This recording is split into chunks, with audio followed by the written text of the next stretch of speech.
Hello viewers, Achinta তার free coaching চ্যানেলে তোমাদের সকলকে স্বাগত জানাই। আজকের এই ভিডিওটিতে তোমরা যারা নেতাজি সুভাষ ওপেন ইউনিভার্সিটিতে পিজি কোর্সে বেঙ্গলি বা বাংলায় সেকেন্ড ইয়ারে পড়ছো, তোমাদের যে PGBG5 অর্থাৎ ফিফথ পেপারটি রয়েছে তার যে অ্যাসাইনমেন্ট 2024 সালের অ্যাসাইনমেন্টের তার যে কোশ্চেন অ্যান্সার 20টি প্রশ্নের উত্তর নিয়ে আলোচনা করবো আজকের এই ভিডিওটিতে। তাই যে 20টি প্রশ্ন পরীক্ষায় তোমাদের আসবে সেগুলো উত্তর আমি এখন তোমাদের সামনে তুলে ধরছি। তার প্রশ্ন এবং উত্তরগুলি এগুলি তোমরা খাতায় লিখে মুখস্থ করে তবেই তোমরা পরীক্ষা দেবে, তবেই তোমরা 20তে 20 পাবে। তো দেখো, ফিফথ পেপারে তোমাদের যে প্রশ্নগুলো এসছে, প্রথম প্রশ্ন, সাহিত্যিক ও রূপক নির্ভর গদ্যের পার্থক্য কে দেখিয়েছেন? উত্তর হবে আকো বসন। পরেরটি দেখো, প্রফেসর একটি বিশেষ শ্রেণীর জীব, ব্যঙ্গাত্মক এই মন্তব্যটি কার? উত্তর হবে বুদ্ধদেব বসুর। 3 দাগের প্রশ্ন, কৌতুক হাস্যের মাত্রা প্রবন্ধের কথক কে? ভূতনাথ বাবু। 4 দাগের প্রশ্ন, মানুষের সৌন্দর্যানুরাগ কে এক ধরনের নেশা বলার কারণ কি? উত্তর হবে কোনোটি নয়। অর্থাৎ তোমরা এখানে অপশন যেটা পাবে কোনোটি নয় সেটিকেই কিন্তু উত্তর করবে।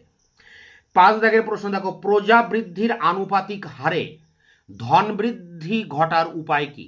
উত্তর হবে দেশীয় লোকের দেশান্তরে গমন এবং বিবাহ প্রবৃত্তির দমন উভয়ই ঠিক। এখানে দুটো অপশান দিয়ে যে অ্যান্সারটা আছে সেটি কিন্তু উত্তর হবে। পরেরটি দেখো 6 দাগে, আমরা সেই কথাটিকেই সত্য বলিয়াই বিশ্বাস করিতেছি। এর উত্তর হবে বাঙালি জাতি ভাব প্রবণ। 7 দাগের প্রশ্ন দেখো, শব্দ ও অর্থ সহিত বা মিলিত হলে কাব্য হয়, অর্থাৎ শব্দার্থ সহিতই কাব্যম, এ কথা কে বলেছেন? উত্তর হবে ভামহ। 8 দাগের প্রশ্ন দেখো, শিল্পীকে তার বর্জন কৌশলেই জানা যায়, এ কথা বলেছিলেন? উত্তর হবে শিলার। 9 দাগের প্রশ্নটি দেখো, মিথ্যা প্রিয় বাক্যের চাইতে অপ্রিয় সত্য ভালো, বক্তা কে? উত্তর হবে রাজশেখর বসু। এরপরে দেখো 10 দাগের প্রশ্ন, বলা হচ্ছে চিত্রলিপি কি কবিতার শৈলী বিচারে অঙ্গীভূত হওয়া সম্ভব? উত্তর হবে কোনোটি নয়। অর্থাৎ তোমরা যে অপশান পাবে কোনোটি নয় সেটিই কিন্তু উত্তর হবে। 11 দাগের প্রশ্ন, সুখ না দুঃখ, রামেন্দ্র সুন্দর ত্রিবেদীর এই প্রবন্ধটি কোন পত্রিকার কোন সংখ্যায় প্রকাশিত? উত্তর সাধনা, মাঘ 1299। 12 দাগের প্রশ্ন, আমি কহিলাম অনুভব ক্রিয়া মাত্রই সুখের, আমি কে? উত্তর হবে ভূতনাথ বাবু। পরেরটি 13 দাগের প্রশ্ন, কাল পেঁচা কার ছদ্মনাম? বিনয় ঘোষ। এরপরে 14 দাগের প্রশ্ন দেখো, পরাণ মণ্ডল কিসের প্রতিভু? উত্তর হবে বাংলার দুর্দশাগ্রস্ত কৃষক। 15 দাগের প্রশ্ন, প্রাবন্ধিকের মতে নিম্নলিখিত কোনটি আড্ডার চারিত্রিক বৈশিষ্ট্য? উত্তর হবে সবগুলি ঠিক। অর্থাৎ সবগুলি ঠিক যে অপশানটা পাবে সেটি কিন্তু উত্তর হবে।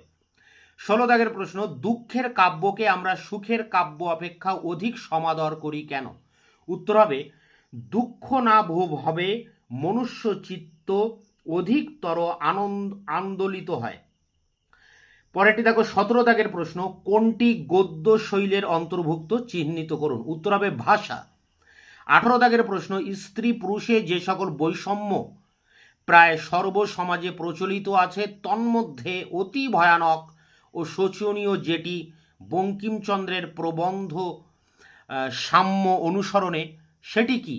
উত্তর হবে পৈতৃক সম্পত্তির উত্তরাধিকার সম্বন্ধীয় বিধি সমূহ।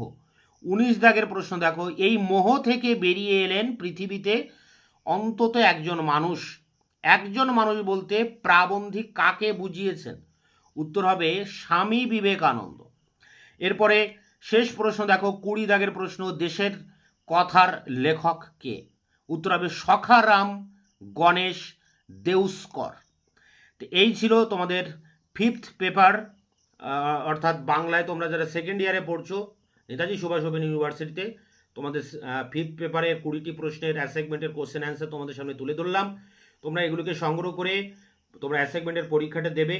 এছাড়া তোমাদের অন্যান্য পেপারগুলির ভিডিও নিয়ে আমি খুব দ্রুত আবার তোমাদের সামনে এসে হাজির হবো। ততক্ষণে তোমরা চ্যানেলকে সাবস্ক্রাইব করে রাখবে, বন্ধুদের কাছে শেয়ার করবে, নিজেদের মতামত জানাবে কমেন্ট সেকশনে, এবং ভিডিওটি ভালো লাগলে অবশ্যই একটা লাইক দেবে।